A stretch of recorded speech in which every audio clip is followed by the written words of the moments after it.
Jasmine Mumbai की एक super model थी जिसे दुनिया उसकी खूबसूरती और ग्रेस के लिए जानती। लेकिन एक चीज थी जो उसे सबसे ज्यादा प्यारी थी, और वो थी एक पायल। ये पायल सिर्फ एक गहना नहीं थी, बल्कि एक आशीर्वाद था। कहते हैं कि ये पायल जिस भी लड़की के पाँव में होती थी, उसके साथ कभी कुछ बुरा नहीं होता था और वो हर काम में सफल होती थी। जैस्मिन ने ये पायल एक पुराने साधु से पाई थी, और तब से ये उसके लिए एक लकी चार्म बन गई थी। लेकिन एक दिन एक भयानक कार एक्सीडेंट में जैस्मिन की मौत हो गई। उसकी मौत ने पूरी मॉडलिंग इंडस्ट्री को हिला कर रख दिया। सबको लगा कि जैस्मिन की पायल उसकी किस्मत को बचा नहीं पाई। जैस्मिन के मरने के बाद उसकी को मॉडल रिया, जो हमेशा से जैस्मिन की सक्स से जलन करती थी, उस पायल के बारे में सोचने लगी।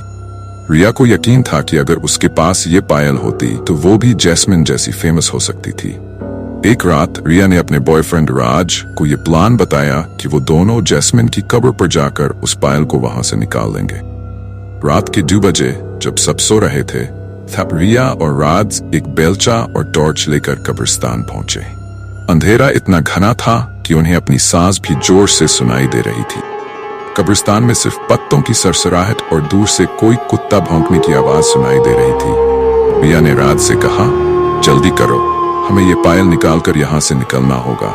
राज ने बेलचा उठाया और कब्र खोदने लगा। जमीन थोड़ी गीली थी, और जब राज ने पहला गड्ढा डालने के बाद हवा में मिट्टी का झोंका छोड़ा, एक हवा का झोंका उन दोनों के बीच से गुजर गया। थोड़ी देर में राज ने खोदने के बाद एक लकड़ी का पटरा देखा।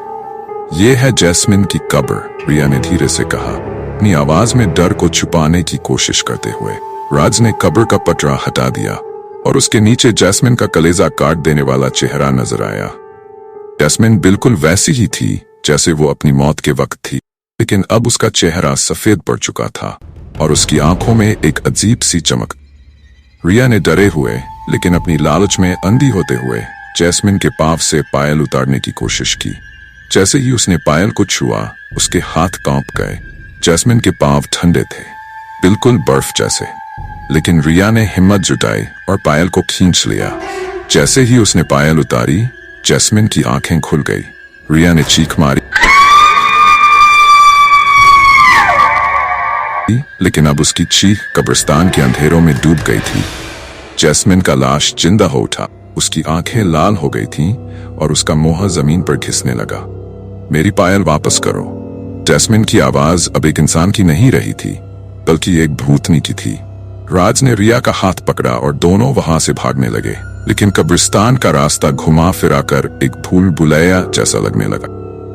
हर मोड़ पर उन्हें जैस्मिन का चेहरा दिखाई दे रहा था, कभी किसी पेड़ के पीछे से, कभी कब्रिस्तान के दरवाजे पर।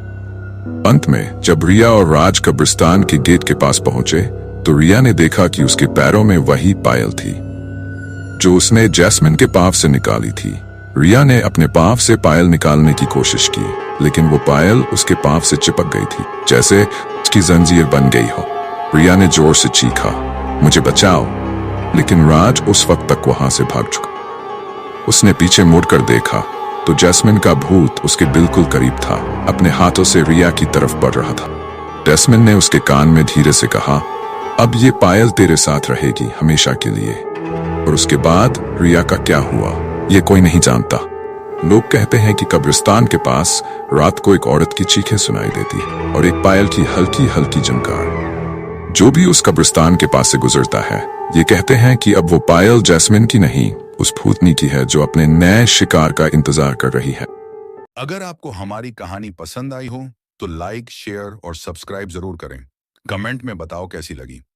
लेट नाइट हॉरर में फिर मिलते हैं एक और मजेदार कहानी के साथ। धन्यवाद।